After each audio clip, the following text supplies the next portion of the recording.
Every second, the world changes, markets rise, leaders speak, stories unfold. To keep up, you don't just need news, you need clarity, you need speed, you need perspective. That's why Aneke TV brings you the global pulse.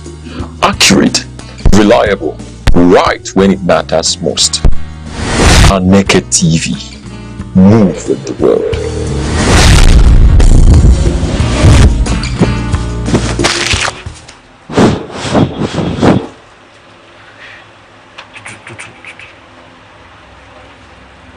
We don't talk first. Hello, morning.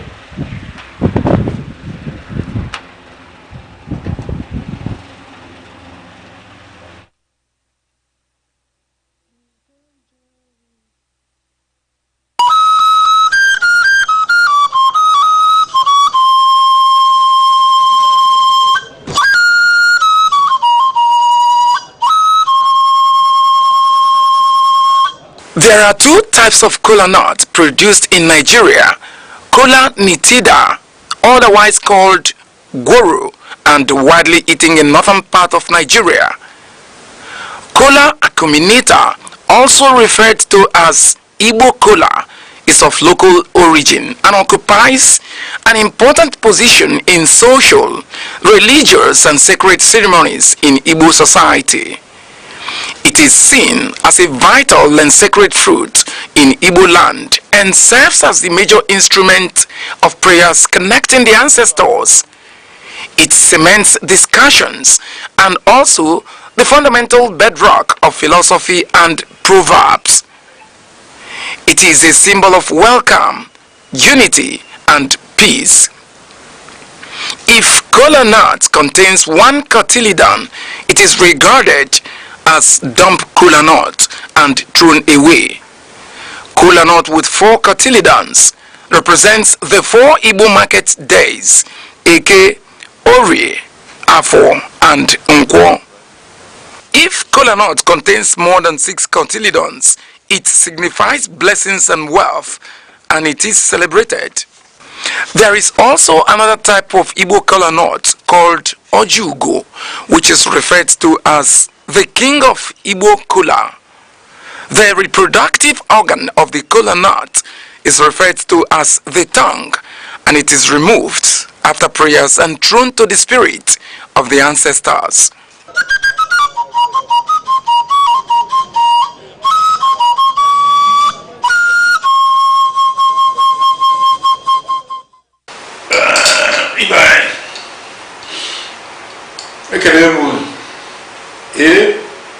Ojo kwani eje gondo ndo ana toka onya na nke nya no na awo iba ya dino ogologo ndo aruke no do ma ibeje ne ndo anya na igori ibeje ne ndo anya nelufuta muruya imana na suburu ya lisebu wa ne keneri chukwu okike onye ogologo ndụ na ogologo anya na-abụ nduzi na ọchịchị anyị na-ekene na-ekene maka tata na-ayọ maka echi maka na ọsọ maka eme echi anya amara na ya adịka echi na echi anaghị agwụ agwụgwụ na ihe ya adịla anyị mma ndị be anya onwekwere ihe ọzọ na anyị enye ndị ichie jupụtara anyị na-enwe nke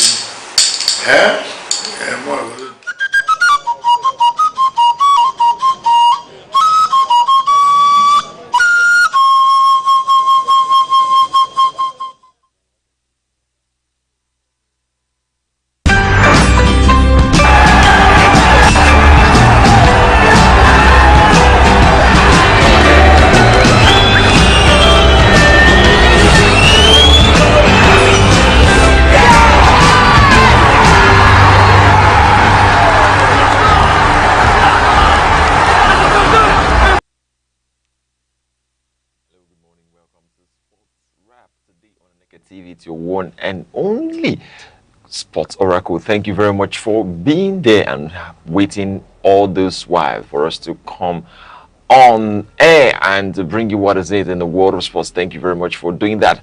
And I'm doing this today, this morning, with all the headlines, with all the talks and whatever that comes our way in the world of sports. I'm doing this with not just me, with one and only worldwide. Worldwide, good morning. Thank God you pronounced it Thank God I pronounced it well, because today we would have just had some. Today is a cool Friday. So It's a cool Friday, and thank God it's Friday, bro. So we're on a cool mode now. It's not yet afternoon. Yes, of course. All right. So, first thing we have is just the what how it is in the world of sports. What is actually happening, and the newspaper. We could just look at the newspaper together to see what it is and how it is. Just today's newspaper, and in the newspaper you will see Wilfred Ndidi, what he said. There's the news about Rashford. There's news about Eric Chelle. That's where we're going to stay today to just talk about this whole thing. Let's see the newspaper headlines. Let's see what is actually happening in the world of sports today.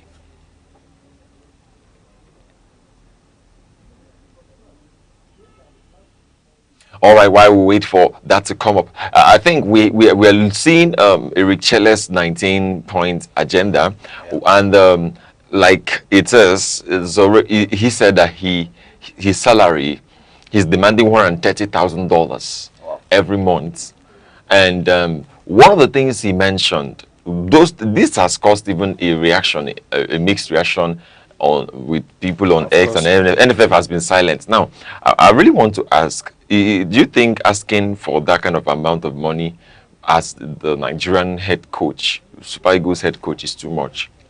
Well, for one, that money for me, 130,000 US dollars. That should be about 170, 180 million per month. Yes. Well, it's not too much though, but for me, I would say it's quite large for a country football. But of course, NFF can afford it. It's not like he's asking for something way big. He has a lot of work to do in Nigeria as a team and as a football nation. But if you want to ask me personally, that money is quite much. Okay. Because it's not like club football where you play almost regularly, every week, right? This country football, you can play. What they will play now is mostly in friendly matches, apart from maybe when they get the judgment if they are going to compete for the World Cup or not. So the rest things will be club friendlies. Every other AFCON is next year. So collecting 180 million per month when you might not even play any match in that month, or you might not even play any friendly match for that month, is quite big for me. But all the same, if it's asking for that and if it can be provided by NFF, then I don't see anything wrong with it. Okay, so I don't see anything wrong with it. I don't think it's up to us to decide. Of course, it's not up to us. Basically, let's see what the newspaper headline, what it says, what it's saying today, what we have to see today. Let's see what it is saying today, because there's a news about, like I said earlier, about Wilfred Ndidi. There's also a news about Rashford. There's also a news about top guys who are doing well in the football side. Okay, look at it. Representing Nigeria is the greatest honor you feel. Is greatest honor, of course. You feel the hopes of millions, and that responsibility pushes you to give everything every single match. This, Wilfred Ndidi said this in his exclusive interview with Pauls. And just at the side, you see United plot about the move. Then we have ourselves to blame. That's Arteta. What he said, that they have themselves to blame. Of course they do. Then he say Isak eyes match return. Isak, Liverpool's injured player. Usman to retire after becoming 2-division champ. And just beside it, News 8 is NPFL slams Kwara United with stadium ban. Then going up, you see Lampard revive my career by Iwobi. And just by the side, at the extreme, you see Club Brugge lament Onyedika UCL ban. Then when you look at just the next side, you see Lukman perfect fit for Atletico. Then the next news is Galatasaray coach tax Oshimen complete team player. Yes.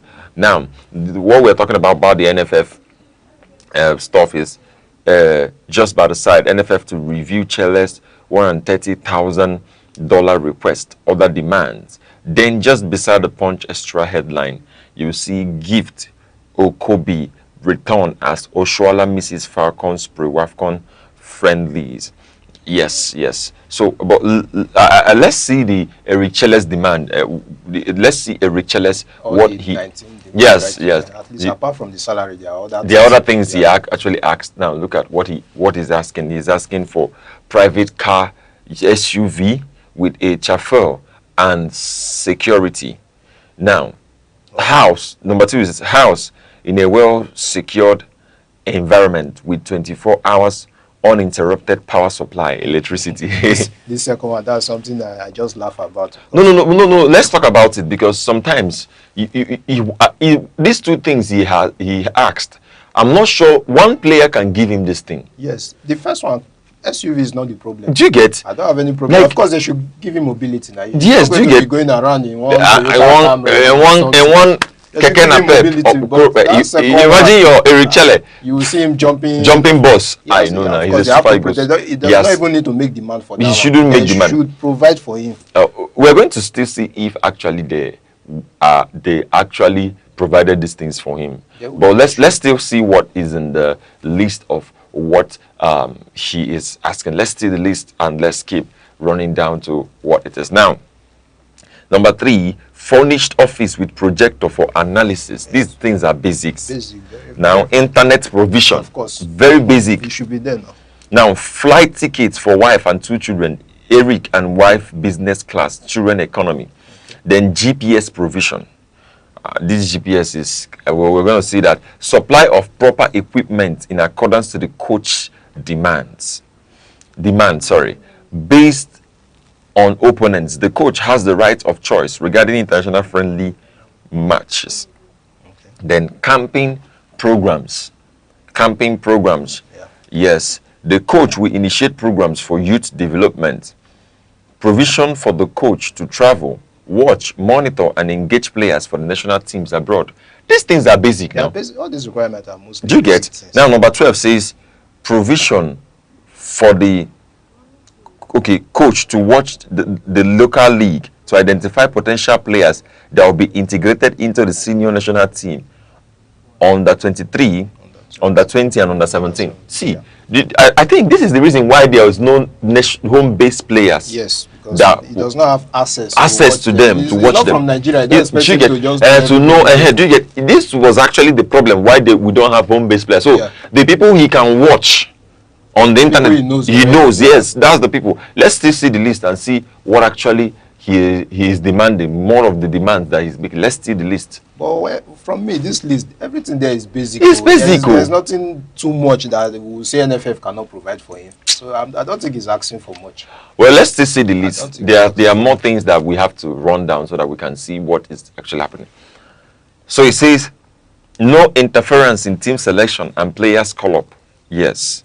The NFF has to issue a working contract for my staffs. Salary needs to be paid on or before 30th of every month. Basic things. Bonus and allowance as per federation structure. Request to include my PA in the bonus and allowance structure. Proposed salary of $130,000 monthly.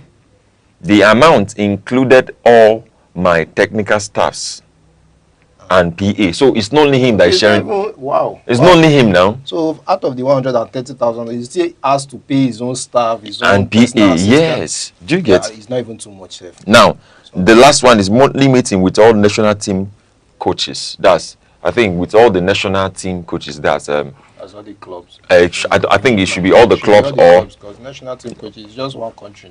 So it should be the clubs he's talking about. It should be clubs. So I mean, looking at this, do you think it's too much? You know, when you said the 130 million, I thought it was only for him, but now we can see he has coaching staffs. These people is not one person. It's not two. There should be. The thing is that is NFF paying those will NFF pay those guys? From what he's saying now, I don't think NFF had wants to pay, because he said it here, proposed salary of $130,000. Then the amount included all my technical staffs and PA. He has already said it now, so probably it's from this $130,000 per month he's going to be paying all those people. So if it was only for him, he won't include all my staffs and PA. Yes, I don't think NFF are paying those. So looking at this, do you think that these things are too much for you? No, mostly everything here, or partially almost everything here, he should not even be in this list. There are something they should provide for him. He should have the opportunity to go and watch home-based players play, so that he can include them in the team. Yes. So since we did not provide him with security before, we did not be internet. They should. He has to be mobile now. Okay. So all these things written here, I don't think anything is too big, or should. In fact, this list should be like just 5. The other things, NFF should know that this is necessary things that they should provide for him. So he's not requesting too much. Because why we're asking this question is many reactions. This has sparked many reactions on, and you know that he's actually going to. There's a rumor about him going to Marseille and also Real Madrid, and having contacts of top. Some people were saying, oh, that he should have just said it, that he's not going to do for Nigeria. Someone that they could not lead the national team to win any trophy in AFCON. What those people are so biased. How can you say such a thing? Except they did not watch the AFCON. That he was not able to succeed. You just had third place. Why will he ask for such salary? Third place is easy. It's not about the third place. If you watch the AFCON, you will see the way Nigeria play. It's not about even finishing third. Even though maybe let's assume we won the CAF, but you will see the way they played. Our playing style is different. It's quite unique. The players we are aligning with each other. It's not of Nigeria of before, where we'll just carry the ball, we'll shoot. Like we used to call it police football. You carry the police match, you just shoot, boom. Anybody will run. If you have the opportunity, the inside the net is a goal. But you see that they were playing, they were making passes, so there was unity, there was coordination. It's not something you just say because he finished third. You should have watched each and every match that they played in AFCON to see the influence of this coach. So it's not something that they will just say because he's saying he wants to go to Marseille or something, they should let him go. If they let this guy go, I wonder who they are going to bring. No, the thing is that we are wondering who they are going to bring. I just wonder who they are going to bring that will bring that unity in that team, because you scatter the team, you scatter the structure. You have to rebuild again. They already started saying that they need, with all these things that he listed, that they should bring somebody else to replace. They should not bring anybody else. So all these things he listed here, they are basic things. So maybe when people hear $130,000, because when you said it first, I thought it was just for only him. That's what I was saying now. Every month where the country does not even play match every month or something, you might not even see one match that Nigeria will play in a month. But coming to read this number 18, you will see why it's asking for $130,000. Yes. When you split this thing among up to 6 coaching staffs, how much will be left for Chile? So it's not something too big. Nigerians should not look at it at that point. If they have seen this number 18, maybe they will have understood what the man was trying to ask for, but probably they saw it from maybe they did not surface. Even they did not read through.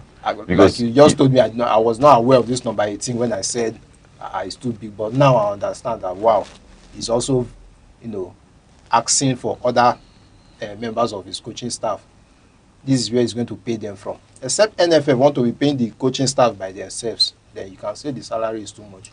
But I don't see anything too much that he's requesting for. So no, I don't see anything. Now let's go over to what we are going to be looking at today, just in the neck of time. We're talking about the Europa League, the results from Europa League, and the playoffs, the qualifications, and how it is going to be. So you're going to see that just that in the Europa League, you will see that there was a lot of drama as to yesterday. Now, maybe it may not be something that we can just look at basically, because if you look at it, you will see that many teams are getting ready for the next qualification next season, and also for the next phase. You will see Brand, they played Bologna. Bologna won 1-0. Then Fenerbahce lost to Nottingham Forest at home. Oh. Yes. Then you see, you can read it out. Just read it out. Let's see. What's it called? Then Dynamo. Dynamo, Gent yes. won them 3-1. Yes. Then Pau, Yes. Celta Vigo won them 2-1. This Celta Vigo is of a team, they are really impressive this season. Yes, they are very, very Then impressive. Celtic lost 4-1 to Stuttgart. Of course, Stuttgart are from Germany and they are playing very well. The shocking result for me here is Lille, who went down 1-0 at home to this club that I don't even pronounce the name. Ludogorets, they won 2-1 against Ferencvaros. Then Panathinaikos, that's from Greece, they had a 2-2 draw with Victoria Plzen. This results, it's Europa League, is European competition. It's not your everyday Premier League, yes, competition, yes, your league competition. So yes. you expect, in fact, you expect a bit stronger competition. Nobody is coming here to say I'm a weaker side. Yes. So you should just come and beat me. Like this league now, they were expecting, okay, they are going to play a weaker side. So I believe they were not prepared for the match. No, they were coming down to lose 1-0. Yes, they were not prepared for that match. What will you now going to play in the second leg when you are away? You want to win the people 1-0. 1-0. Yes. Football these days is very competitive. You don't just you basically have to play. You have to play football. You have to play football so that everybody will know what you're doing. Now, let's talk about Bruno Fernandes. Bruno Fernandes is demanding 400,000, allegedly demanding 400,000 euros weekly. Wow. Yes, currently he's demanding 400,000 euros weekly. That's quite a huge sum. No. Casemiro was taking 350,000 euros, and Casemiro is about to leave. But looking at Bruno Fernandes, don't you think he wants such? Sometimes when players demand for this money, when they have a fantastic season, they begin to demand for money. Okay. But what about when you are not performing? Will they reduce your money also? No. The thing is, it's not when they reduce your money. No, is that he's proven. Yes, but one thing with all these things, that when you start asking for money, other players will also want to ask for money. He's not the only one performing in Manchester United. The other players performing. Will ask for money very soon. Mbeumo is performing now. Okay. Cunha, anyway, he just came very soon now. He also asked for increase. Diallo will also ask for increase. So that's one thing that was happening to Madrid. When one person will start, Vinicius will say they should increase his salary to this. Then Bellingham is there, Mbappe is there, Rodrigo is there, fighting for his spot. You have so many big boys there. Their keeper, Courtois, is there. Players will tend to want to also ask. If this person can ask for increase, you are not the only one in the team. Of course, yeah. So let me also go and ask, because I'm also playing, I'm performing. So don't feel that they will increase your money and they will leave me. They will leave you. So sometimes this thing leads to issues within the team itself. So they will begin to ask for salary increase, and at the end of the day, there is a discoordination among them. Well, yes, of course. At the end of the day, there will be discoordination. But I'm asking, who do you think in Manchester United now can overthrow Bruno Fernandes? Well, that's not an argument. There is no one. So for him to be asking, he knows he's performing. Yes. He knows he's performing. So I don't blame him for asking. But what I'm just saying is that, this thing might lead to other ones also wanting to ask for an increase. But other ones asking for increase, are they kind of catching themselves to, do something? Are they doing well? That's the question. Are they really doing well? Bruno Fernandes, you can list some other guys. Of course, we have Cunha, we have Mbeumo. These ones just came. I'm talking about those ones that have been there before. That they are going to just also want to just like now, Harry Maguire's contract is about to be renewed. Yes. So now, talking about Bruno Fernandes, there's nobody performing as in fact, in the whole of top 5 leagues, there's nobody performing as Bruno Fernandes. And another thing is that Manchester United, they have not won any trophy. Funny enough. Okay. They are just performing. Okay. They are planning now. Their aim now is to finish within the top 4 spots or top 5 to go to the Champions League.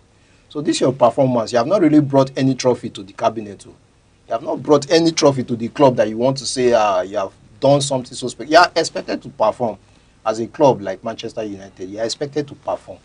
But nevertheless, there is no trophy. So you are just asking for an increase based on your performing. Okay. Now the club will tell you, what have you brought to us now that you are asking for an increase? Are you not supposed to perform?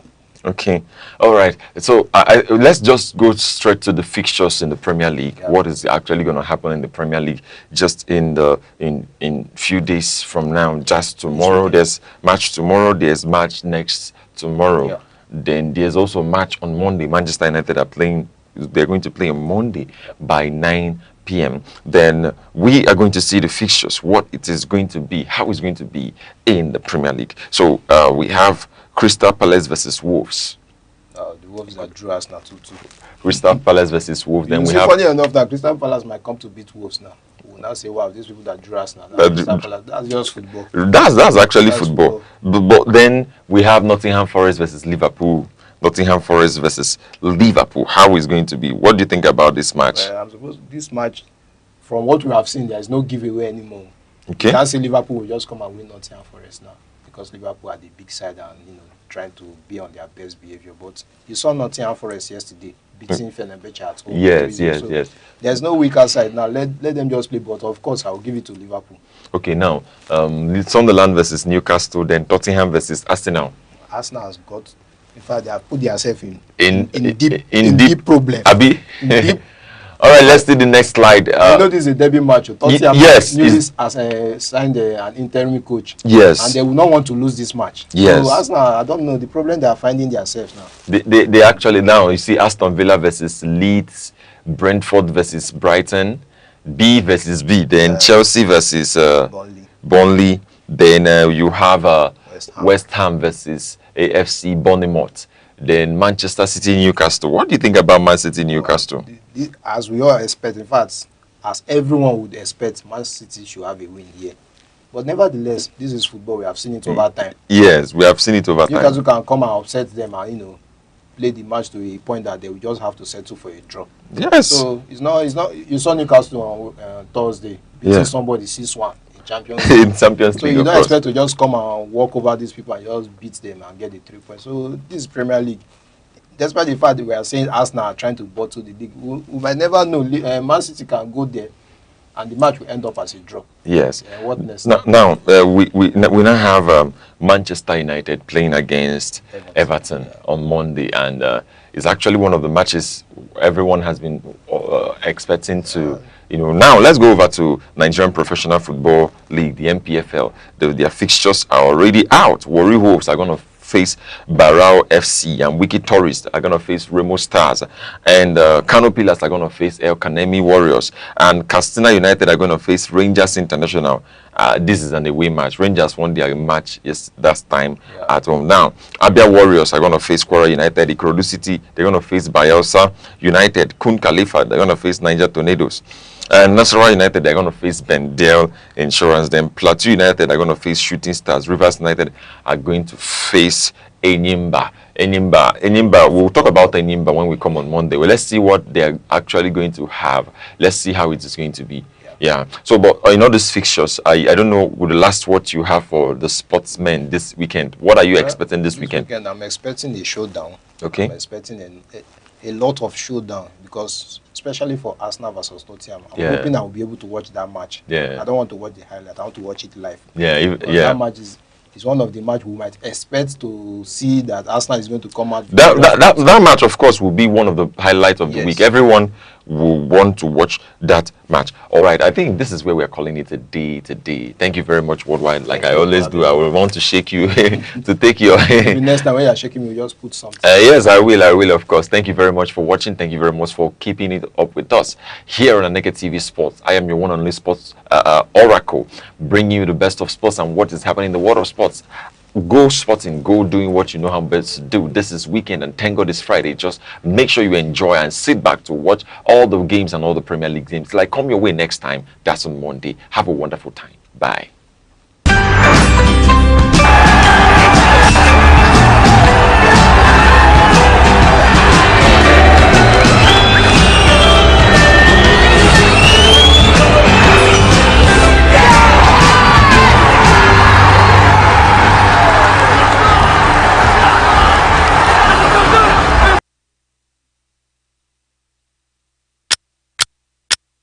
Every second, the world changes, markets rise, leaders speak, stories unfold. To keep up, you don't just need news. You need clarity. You need speed. You need perspective. That's why Aneke TV brings you the global pulse. Accurate, reliable, right when it matters most. Aneke TV. Move with the world.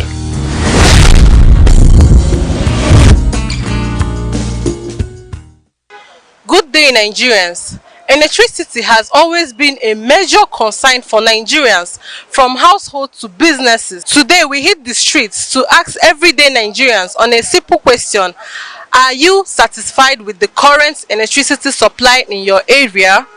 I think there is a little improvement in terms of distribution, but the tariff, I'm not happy with the tariff. There is an increase in tariff. It's not about where I live. Everybody feels it because, I mean, whatever you put in, before a day or two, it goes up. So, yeah, it's not satisfactory.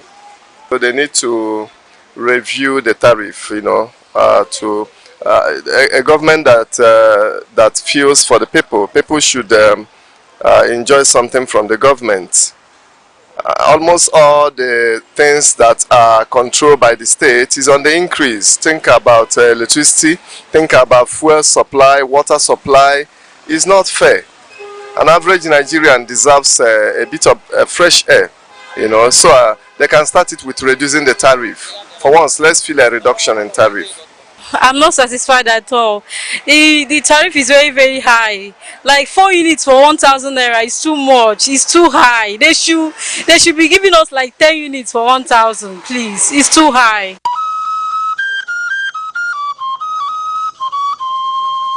Need ad replacements, coverage for events, or the latest news stories?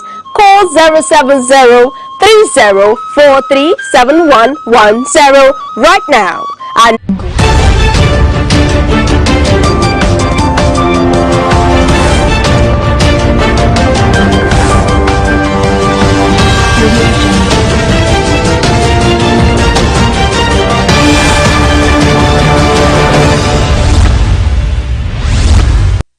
good morning and welcome to news around the globe on Aneke TV, your trusted window to the major developments across Nigeria and the global community. I'm Deborah Wakaba. Glad to have you join us. Now moving over to the headlines. Over 1.35 million voters participate in FCT area council elections. ICPC conducts search at former Kaduna Governor Nasir El-Rufai's residence. And on the foreign scene, United States pledges increased financial support for United Nations. And on business, Bengasan rejects President Tinubu's oil revenue executive order. And now the news in details. The Independent National Electoral Commission (INEC) says 94.4% of registered voters in the Federal Capital Territory have collected their permanent voter cards ahead of tomorrow's area council elections. More than 1.5 million voters are expected to participate across the 6 councils, with officials projecting a high turnout. FCT Minister Nyesom Wike has declared today a work-free day and imposed movement restrictions from 8 p.m. until 6 p.m. Saturday. Authorities say the measure is designed to ease logistic and strengthen security at polling locations. The chairmanship contest recorded late shift as PDP candidates in Amak and Buhari withdrew from the race. The Amak candidate cited political consultation and consensus building as reasons for stepping down, reshaping the dynamics of the contest. Security agencies says deployment have been intensified to enforce restriction and safeguard electoral materials. Attention now turns to INEC's conduct of the polls, with stakeholders calling for transparency and credibility. The Federal High Court Abuja Division has ordered INEC to register the National Democratic Party. Justice Mohammed Umar ruled that the association met constitutional and statutory requirements under the 1999 Constitution and the Electoral Act. The court set aside INEC's earlier refusal, declaring it null and void. The judgment introduced a deemed registration provision, meaning the party is considered registered by operation of law if certification is delayed. The ruling expands Nigeria's political space, raising the number of registered parties to 22.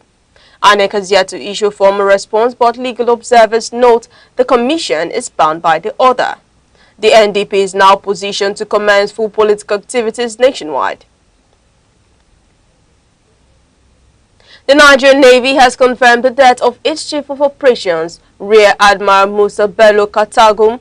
The senior officer passed away in Egypt following a brief illness. Naval authorities describe Katagum as a key architect of recent maritime security operations. His tenure saw intensified efforts against piracy, oil theft, and illegal activities within Nigeria's territorial waters. The Navy says his leadership strengthened operational coordination and interagency collaboration. Tributes have continued from within the armed forces and across the security community. Assistant Inspector General of Police Ms. Nkechi Eze has urged officers to prioritize regular health monitoring. The AIG made the call during an inspection of police medical facilities in Awka, Anambra State. She emphasized the importance of tracking vital indicators, including blood pressure, glucose levels, and cholesterol. The initiative aims to prevent avoidable medical complications among personnel. Ms. Eze proposed a designated re-registration day under the National Health Insurance Scheme. She also encouraged officers to maintain updated records with police medical services. Anambra State Commissioner of Police Ikioye Orutugu described the visit as timely. Former Vice President Professor Yemi Osibanjo has commended Abia State Governor Alex Oti for what he described as result-driven governance anchored on measurable development outcomes. Speaking during a visit to the state, Professor Osibanjo pointed to ongoing infrastructure renewal initiatives and targeted social welfare policies as indicators of a governance model focused on long-term socio-economic transformation. Professor Osibanjo particularly highlighted the Senior Citizens Law, describing it as a strategic blend of policy innovation and compassionate leadership. He noted that the legislation not only addresses the immediate welfare needs of retirees, but also strengthens the social protection framework, which he said is essential for building inclusive growth and preserving the dignity of vulnerable populations. Governor Oti reaffirmed his administration's commitment to citizen-centered governance, emphasizing that leadership must prioritize safety, economic opportunity, and institutional efficiency. He stated that public service, when effectively structured, serves as a catalyst for sustainable development rather than a platform for political symbolism. As part of the visit, Governor Oti inaugurated the Nchedo Sexual Assault Referral Center in Aba. The facility is designed to provide integrated medical care, forensic evaluation, and legal support for survivors of sexual and gender-based violence. The Independent Corrupt Practices and Other Related Offences Commission (ICPC) has confirmed that former Kaduna State Governor Malam Nasir El-Rufai is currently in its custody. The commission also acknowledged that its operatives conducted a search at the former governor's residence, describing the action as part of ongoing investigation. Malam El-Rufai's legal representatives have challenged the operation, alleging violations of established legal procedures and raising concerns over due process. In response, the ICPC maintains that its actions were carried out within the framework of the law, emphasizing its statutory mandate to investigate corruption-related matters. The development follows recent engagements involving the Economic and Financial Crimes Commission (EFCC) and the Department of State Services (DSS), underscoring what authorities describe as a multi-agency investigative process. Officials have not disclosed specific details, citing the sensitive nature of the probe. Sources familiar with the matter indicate that the investigation is linked to allegations concerning the unlawful interception of communications. However, no formal charges have been announced. The Rivers State House of Assembly has suspended impeachment proceedings against Governor Similayo Fubara and Deputy Governor Ngozi Odu, marking a significant shift in the prolonged political crisis in the state. The decision was announced during plenary following a series of high-level political consultations aimed at restoring stability within the state's governance structure. Lawmakers stated that the resolution aligns with renewed reconciliation efforts facilitated by President Bola Tinubu, whose interventions have sought to de-escalate tensions between the executive and legislative arms. As part of the latest development, the Assembly also withdrew its appeal in ongoing litigation connected to the impeachment process, signaling a broader commitment to political deterrence. Governor Fubara has subsequently submitted a fresh list of nominees for legislative screening, a move seen as critical to rebuilding executive-legislative cooperation. Political observers know that this development is expected to accelerate the presentation and consideration of the state's 2026 budget, which had faced delays amid months of institutional friction. Stakeholders across the state have described the Assembly's decision as a de-escalation of tensions that previously threatened governance and economic activities. With impeachment proceedings now suspended, attention is shifting towards policy continuity, fiscal planning, and the restoration of legislative-executive collaboration in Rivers State. Meanwhile, the Anambra State House of Assembly has recalled the member representing Ayamilum constituency, Bernard Udemezwe, following the adoption of a report by the House Committee on Rules, Ethics and Privileges. The decision was taken during plenary after lawmakers considered the committee's findings on the member's compliance with conditions attached to his earlier suspension. Presenting the report, the committee chairman stated that Mr. Udemezwe fulfilled all stipulated requirements, including the submission of a formal apology and strict observance of the restrictions imposed by the House.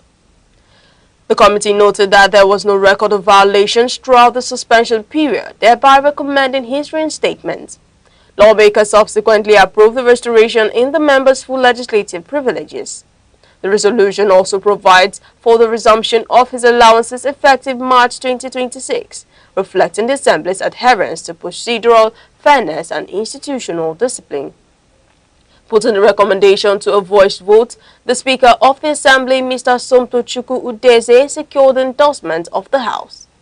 The recalled lawmaker is expected to resume legislative duties next week as the Assembly reiterates its commitment to accountability, due process, and the orderly conduct of parliamentary business.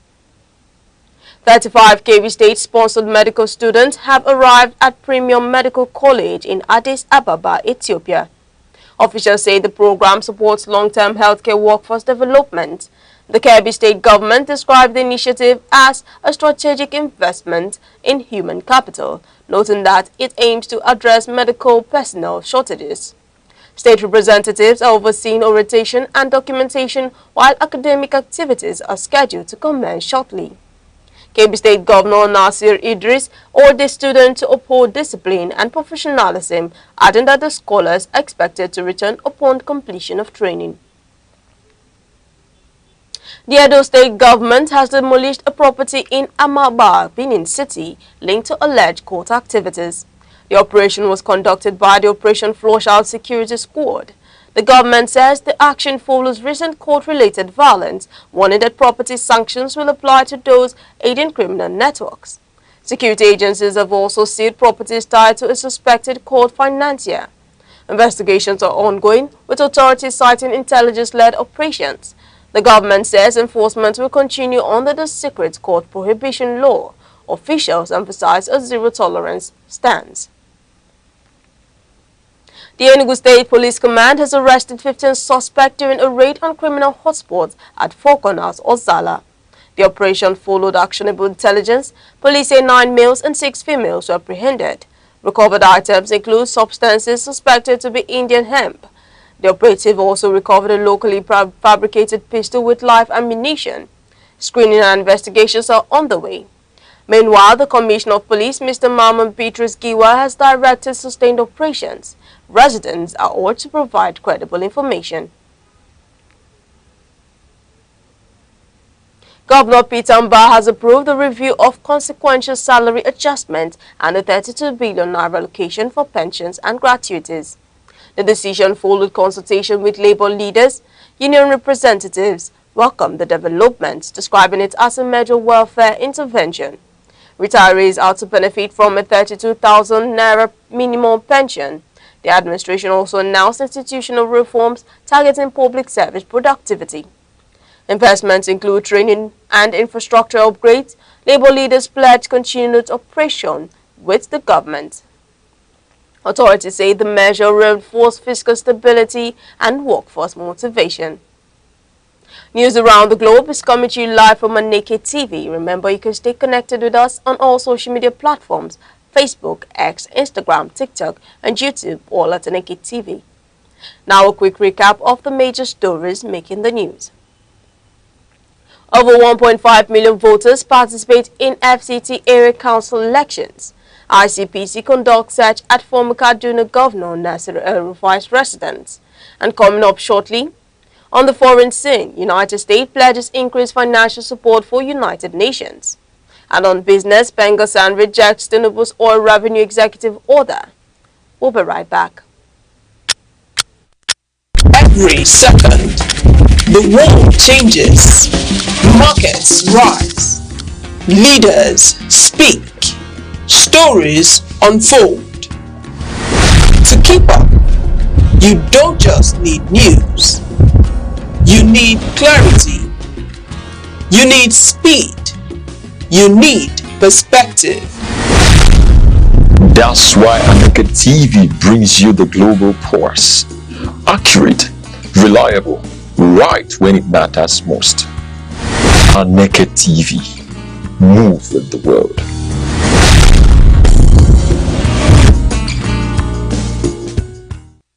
Welcome back.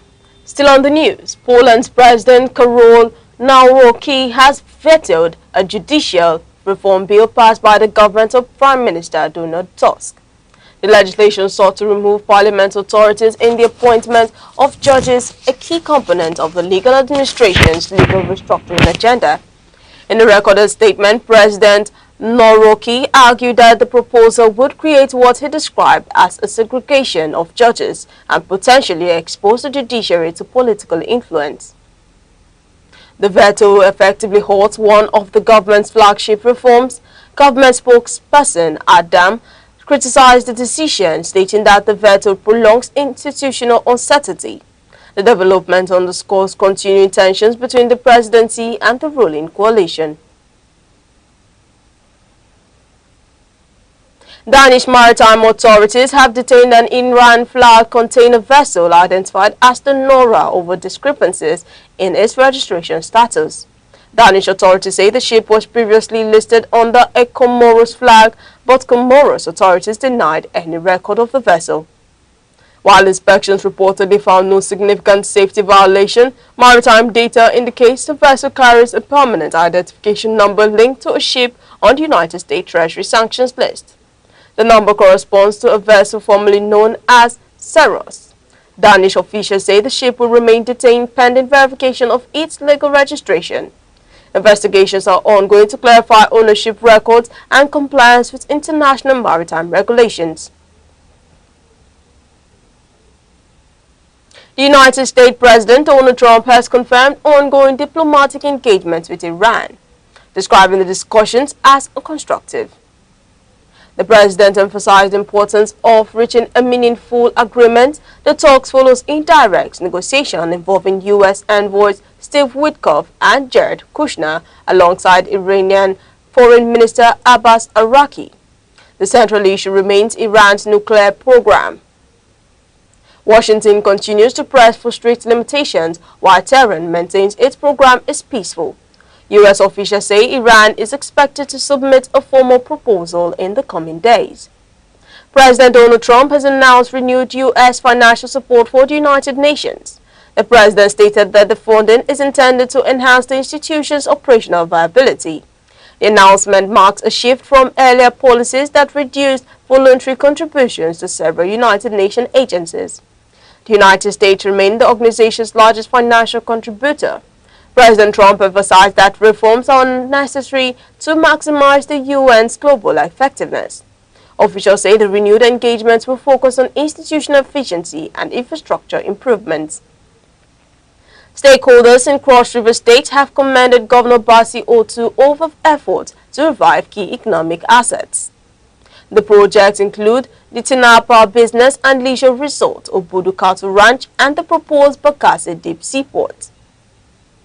They described the initiative as critical to tourism expansion and maritime development, Calls have also been made for complementary investments in technology and ecotourism. Legal and community leaders say sustained policy support will be required to maximize economic gains. The administration maintains that diversification remains a priority. Governor Abdullahi Sule has reaffirmed Nasarawa State's commitment to a pro-investment climate. The governor made remarks at the inauguration of a new Globus Bank branch in Lafia. Bank executives say the expansion will improve access to digital financial services and SME funding. The institution pledged tailored credit solutions for local businesses. State officials described the development as a boost to financial inclusion. Authorities say infrastructure and security reforms continue to attract private sector participation. The Petroleum and Natural Gas Senior Staff Association of Nigeria, PENGASAN, has rejected a recent executive order issued by President Bola Tinubu concerning oil revenue remittances. The union argues the directive conflicts with provision of the Petroleum Industry Act. PENGASAN President Festus Osifo warned that policy uncertainty could affect investor confidence. The union also raised concerns over the financial implications for the Nigerian National Petroleum Company Limited. The presidency maintains that the order aims to enhance fiscal transparency. Industry analysts say the dispute may trigger further consultations between stakeholders. Nigeria's buy now, pay later market is projected to record significant growth, with industries estimates pointing to multi-billion-dollar expansion by 2031. Analysts cite rising consumer demand for flexible payment solutions. The growth reflects broad adoption across e-commerce and retail sectors. Financial technology firms are increasing investment in credit assessment and digital payment infrastructure. Experts say regulatory oversight will be crucial to sustaining market stability. The sector is expected to play a growing role in consumer finance.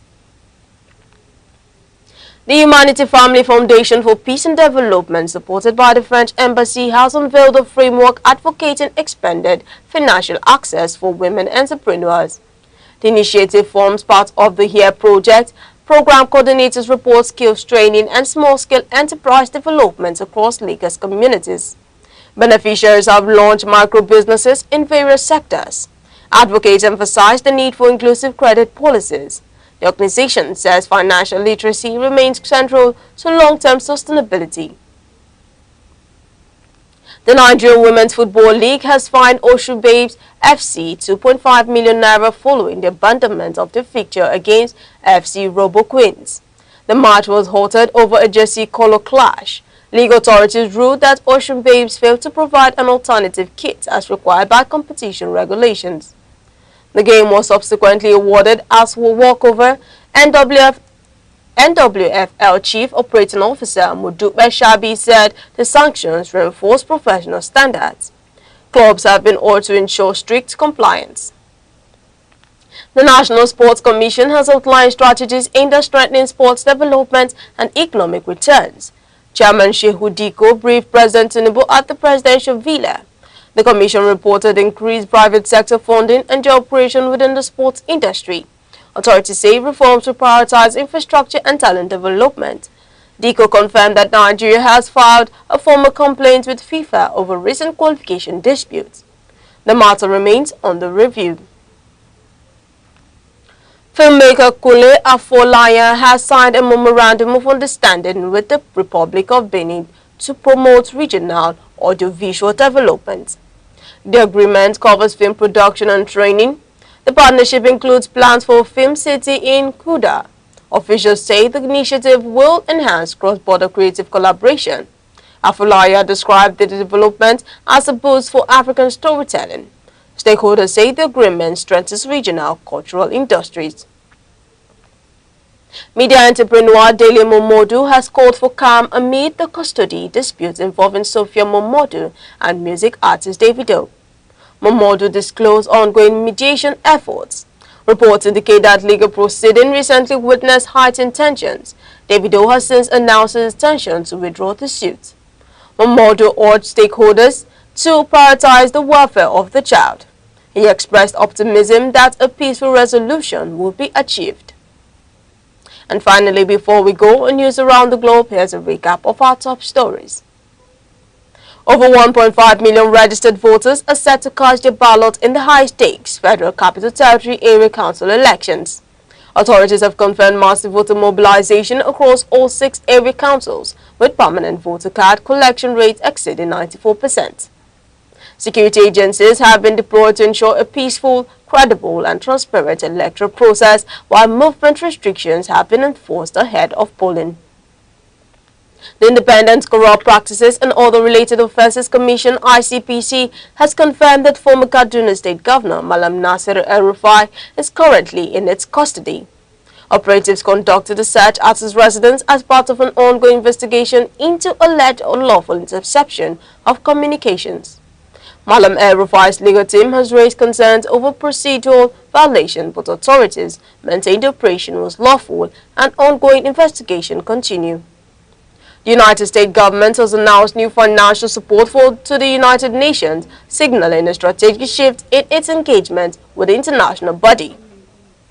The funding is aimed at strengthening the operational and infrastructural capacity of the UN, ensuring the organization can meet its global commitments more effectively. The announcement underscores renewed U.S. commitment to multilateral diplomacy and international development. The Petroleum and Natural Gas Senior Staff Association of Nigeria, Pengasan, has formally rejected President Bola Tinubu's executive order directing the direct remittances of oil revenues to the Federation account. The union argues that the move bypasses provisions of the Petroleum Industry Act, threatens financial stability within the sector, and could impact thousands of jobs in the Nigerian National Petroleum Company Limited. Pengasan warns that the directive sets a dangerous precedent for industrial and investor confidence. And that's news around the globe on Aneke TV. For more news and live updates, follow us across all social media platforms: Facebook, X, Instagram, TikTok, and YouTube, all at Aneke TV. I'm Deborah Mwakuba. Thank you for watching.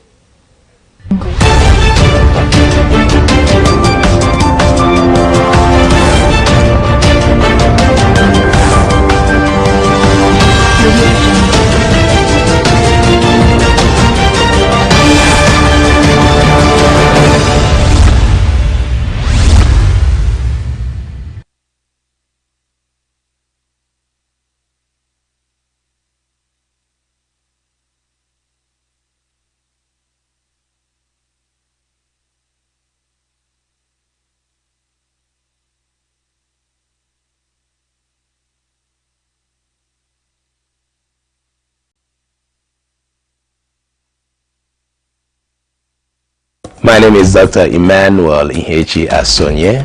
I am the CEO of Omenka App LLC. I created Omenka App for the preservation of Igbo language and culture. Omenka App was established in New Mexico, and it is headquartered in Albuquerque, but currently we are also being registered in Nigeria. We have a website. We are also on social media, because my app is primarily for the Igbo community. In 2006, something significant happened among the Igbo community. UNESCO predicted that Igbo language was going to go into extinction, and that was because Igbo people are one of the most traveled people in the whole world. So the more children are born outside of Igbo land, the more they get disconnected. The app is on iOS, it's also on Android. Access the website and download the app from there. And over 2,000 people are using the app right now. But there's an app that will teach you about Igbo culture, Igbo people. We have Igbo poems, we have riddles and jokes, we have Igbo proverbs, then we have the word section where you are going to search Igbo words. Whatever word that you can find in English, you want to make sure it is found in the app in Igbo language. And I encourage everybody from their communities, you can do what we're doing in Omenka app with your own language and with your own culture. Do not allow your culture or your language to die. Every second, the world changes, markets rise, leaders speak, stories unfold. To keep up, you don't just need news, you need clarity, you need speed, you need perspective. That's why Aneke TV brings you the global pulse. Accurate, reliable, right when it matters most. Aneke TV. Move with the world.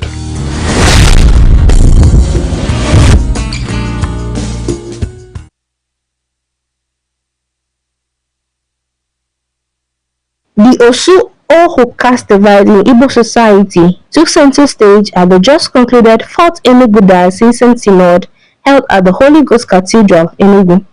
Under the theme, The Problem of Osu and Ohu in Our Communities and the Amadi Diala Linkage, Uniting God's Igbo Children, Njikozi Igbo Umochukwu. The gathering drew clergy, laity, and traditional leaders into an honest confrontation with one of the region's most enduring social challenges. The Emeritus Archbishop of Owerri and the head of Owerri Metropolitan See, Most Reverend Anthony J.V. Obinna, delivered the landmark paper tracing the historical roots, distortions, and human rights implications of the caste system. It described the hierarchy as an ancient but harmful legacy that contradicts Christian teachings and modern understanding of human dignity. Despite centuries of Christianity and legal reforms, Archbishop Obinna observed that discrimination persists in marriage, chieftaincy selection, and land ownership. He highlighted institutional efforts to tackle the problem, including the 2022 Joint Pastoral Directive by Catholic bishops in Onitsha and Owerri, which condemned caste segregation as obnoxious and incompatible with the Christian faith. He also referenced the 1956 abolition of the Osu designation by the Eastern Nigeria House of Assembly, noting that enforcement across Igbo states remains inconsistent. Human rights organizations like Pillars of Hope Africa Initiative have assisted traditional rulers in formally abolishing the caste system in parts of Imo State. The Archbishop outlined key social labels, Osu individuals historically dedicated to deities, Ohu, those bought or captured as slaves or considered strangers, Amadi Diala, the so-called freeborn, often upholding discriminatory barriers, and Ume, a lesser-known category associated with alleged early death in some areas, facing harsh stigmatization. He stressed that while definitions vary, all these labels share a legacy of exclusion and social stigma. Archbishop Obinna urged all Igbo, regardless of caste label, to reclaim their God-given identity. The Amadi Diala, he said, must renounce claims of superiority, while Osu and Ohu and Ume should reject feelings of inferiority. True reform, he emphasized, requires heartfelt repentance, personal and communal, not just formal declarations. He outlined 5 steps towards healing: reject false caste identities, renounce derogatory attitudes and joke, confess past wrongs, resolve to end divisive practices, and embrace forgiveness rooted in love and humility. Only through sustained repentance, the Archbishop said, can Igbo break free from centuries of inherited prejudice. The Enugu Synod's engagement with the Osu-Ohu question represented a significant moment for Igbo society. By confronting discrimination openly, the Holy Ghost Cathedral has set a blueprint for reform, inspiring communities across Igbo land to uphold dignity, unity, and equality under God.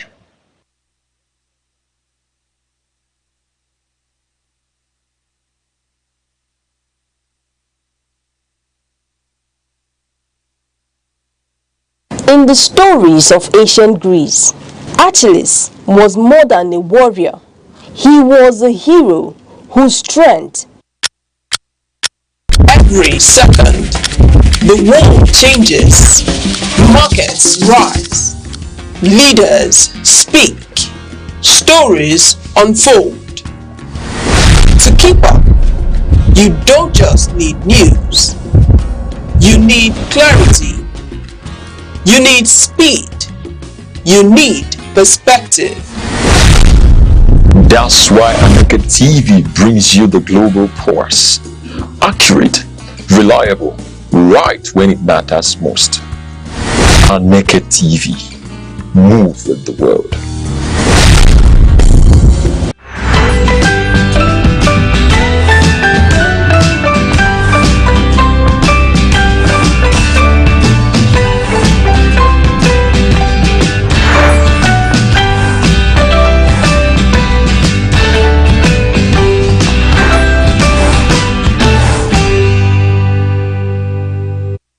Good morning, Nigeria. Good morning, O42. Thank you for joining us once again. You're tuned into Sunrise on Aneke TV, where every sunrise begins with delightfulness, begins with purpose, and of course, bringing you today's daily dose of brightness. I am Deborah Wakuba, coming to you live from our studio here in Vibrant Enugu. And good morning to you, our global audience. I'm Uche Osai. They say that no matter how long the night, the day is sure to follow. Well, the sun is up. The coffee is hot, and we're here to make sure you don't just witness the day, you own it. Thank you for letting us into your space. We're here to refresh, inform, and motivate. Yes, today is Friday, 20th February 2026, and we've got a power-packed morning for you here today on Sunrise. Well, we've got our latest news, what's trending, hot topics, and of course that special Sunrise vibe to help you start your day. So, relax, grab that cup of coffee or tea. Enjoy the cruise, because the sunrise is set sail. Yes, and on today's Sunrise, we'll be kicking things off with our quote of the day. With what's that thoughtful, what's that inspiring, what's that shift our perspective to help us stay well-driven, stay focused, and be motivated. Then, it's straight into the day's top headline. All the key news updates that you need to remain informed will be shared, hot, thirsty, and of course, debated. Yes, and after that, we'll be giving you our full weather forecast report for today, covering cities across the southeast and beyond, so you know what to expect before stepping out. Or if you've stepped out already, it is to keep you throughout the rest of the day. Then, we'll wrap things up by bringing to you the man of many parts, the sports oracle, commissioner of enjoyment, the mental mechanic, all in one. And of course, we would serve you a business update to make you and keep you informed for your investments. All right, thank you very much. Now let's move over to our inspiration segment, which is our quote for today. And our quote for today is coming from Tony Elumelu, and in his quote he says, "Wake up. If you don't build your dream, someone will hire you to build them." I'm taking that quote again, coming from Tony Elumelu, that says, "Wake up. If you don't build your dream, someone will hire you to build them." Now, this quote is a strong reminder to take responsibility for your own future. Now, it encourages you to wake up, become intentional, and actively pursue your dreams instead of being passive about life. Now, if you don't take steps toward your personal goals, opportunities may pass you by. This quote is also highlighted that when you don't build your own vision, you may end up helping someone else achieve theirs. While working for others isn't wrong, it's important to have your own purpose, your own ambition, and also a long-term plan, so you're not just living out someone else's dream, but instead you're living your own dream. Mr. Ocha, I'd like to know your take on this quote. All right, first of all, let me send my condolences to Tony Elumelu. We were recently informed that he lost the father-in-law, who has been the chairman, or the board chairman, sort of UBA. So, our condolences from here, and then let me thank you for bringing Tony Elumelu into the conversation, especially by bringing this quote from him.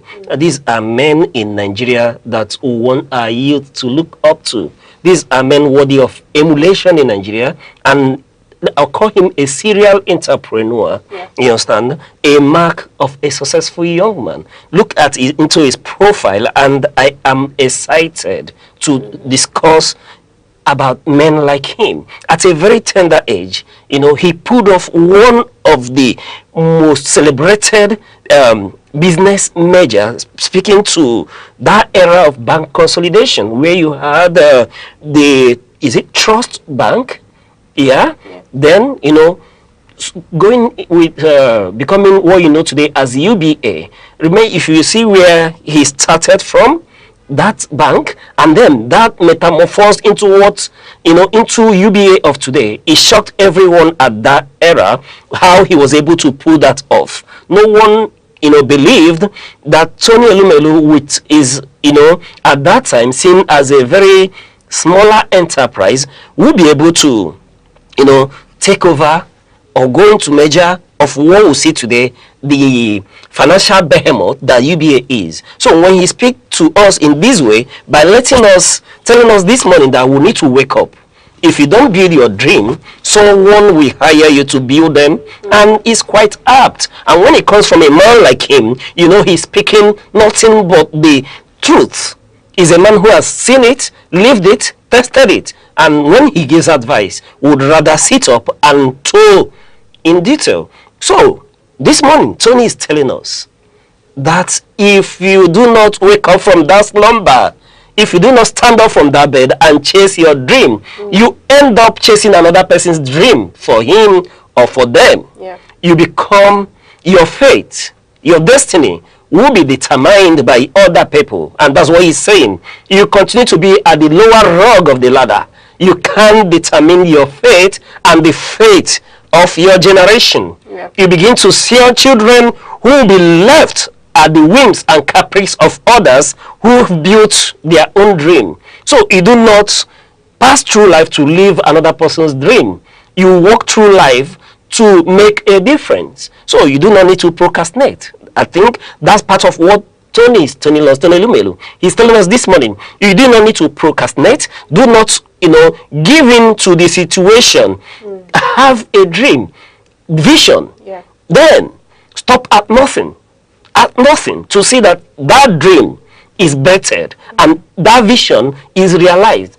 And it doesn't matter how many times you are turned down, when you go with your proposal or you make an application and you're turned down. That shouldn't be the defining moment for you. You go again and again till your result, comes out. And this morning, when I look at this quote, I am so excited. If my brothers in the market, we are business people, and let me go to the market. I'm excited that when they hear this, somebody who is at Onitsha main market, somebody who is in Ogbete in Enugu, someone who is in Ariaria in Aba, or someone at Abakaleke, someone listening to me from Imo State, they will be so energized and gingered by the words of Tony Elumelu, and they will continue to fire on all cylinders. They will stop at nothing with the drive and that Igbo spirit to they realize their vision, their dream, so that other people will determine our fate. Look at what the Igbo nation is today. No matter what, you can't neglect us.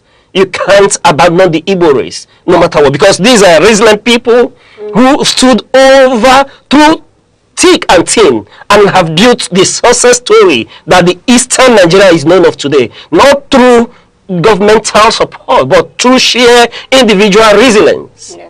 So I am so excited that when they hear this quote this morning, they would fire on all cylinders. They will stop at nothing to make success of their dream. I know that that woman at that stall somewhere listening to us this morning will be fired up, because I know the Igbo spirit. I know that that woman wouldn't want other people to determine the destiny of her children. Yeah. So I celebrate you as well for making available to us this quote this morning. I'm so excited, and if left, I would want to go on and on. So men like Tony Lumelu, inspire us. And when they speak, I ask you, our audience, who listen, because they've lived it, they've seen it, and they know better. All right, thank you very much for that. And also let us keep in mind this quote, or take with us this quote coming from Tony Elumelu, that's saying we should wake up. That we should wake up. If you don't build your dream, someone will hire you to build them. And also while we're doing that, while we're being active, while we're taking responsibility, let us keep in mind that each new sunrise is a platform, is an opportunity for us to grow, or where we learn something new every day. Now let us know what this quote means to you. You can drop it out on our social media handles all across Aneke TV, or call our phone number 070-3043-7110. And up next is our weather report for today. Yes. Next, we'll take a look at the weather reports across major cities in the southeast today.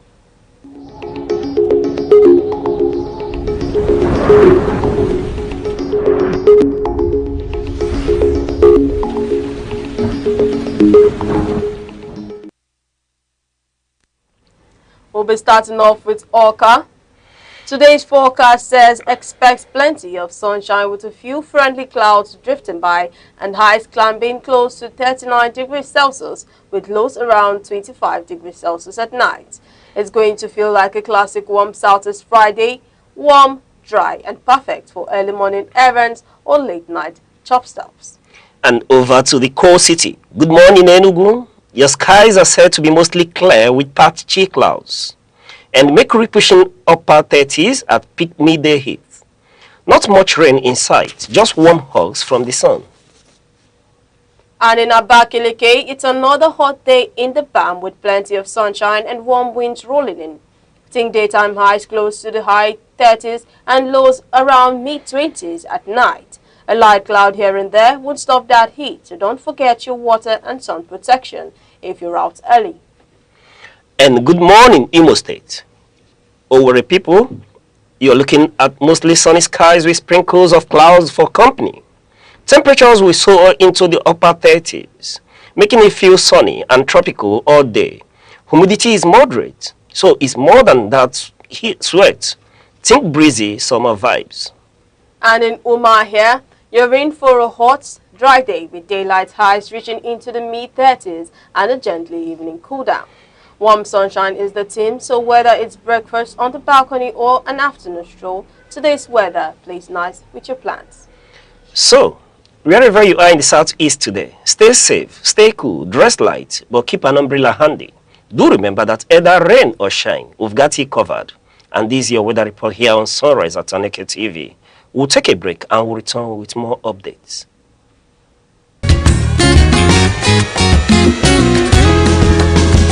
Every day, your health shapes your life, your strength, your choices, your future. Because knowledge is the first step towards well-being. This is Health Matters, only on Aneke TV.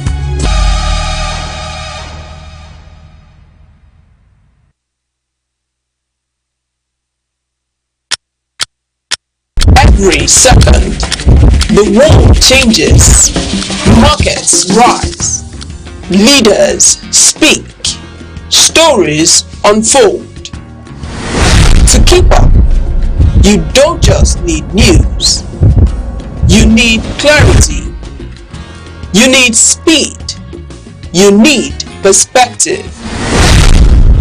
That's why Aneke TV brings you the global pulse. Accurate, reliable, right when it matters most. Aneke TV. Move with the world.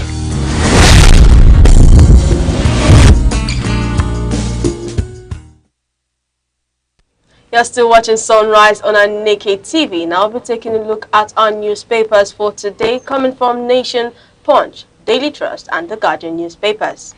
And joining us this morning is Mr. Res Arum, Aneke TV's in-house analyst. Mr. Res, it's a pleasure to see you on the weekend. Thank you, Uche. Thank goodness it's Friday. Yes, thank God it's Friday. And Mr. Res, how is Nigeria treating you? Fair. Good. And also with us this morning is the man of many parts, the mental mechanic, the sports oracle and commissioner of enjoyment, Mr. Goodhope. It's a pleasure to see you on Sunrise. Thank you very much. Good morning. It's a pleasure to see you too. I like your red cap. Oh, thank you. Thank you. And if I may, which parts of you are we seeing this morning? The mental mechanic, commissioner of enjoyment, or the sports oracle? Which one is coming to Sunrise this morning? Basically, every part that you need to see would come to play. Will be unraveled? Yes. All right. Yeah. So we would start from the mental mechanic, sweep into the sports oracle to the commissioner of for enjoyment, where would at least we'll have something to celebrate. Of course. You share something. Thank God it's Friday. Thank God it's Friday. Yes. It's good to see you. But how is Nigeria treating you? Don't tell me fair. Oh, Nigeria is treating me the way he's treating Mr. Rex.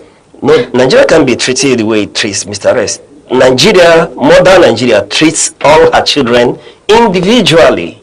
The test is different. Okay, well, since I'm not putting on a red cap, I think Nigeria will treat me the way it's treating you. No, Nigeria can't treat you the way it's treating me. I'm not a kwankwasia, so I put red cap, since you're talking about red cap. But it's all a pleasure to see you gentlemen this morning. Thank you very much. All right. Thank you. All right, thank you very much. Now moving over to our newspapers.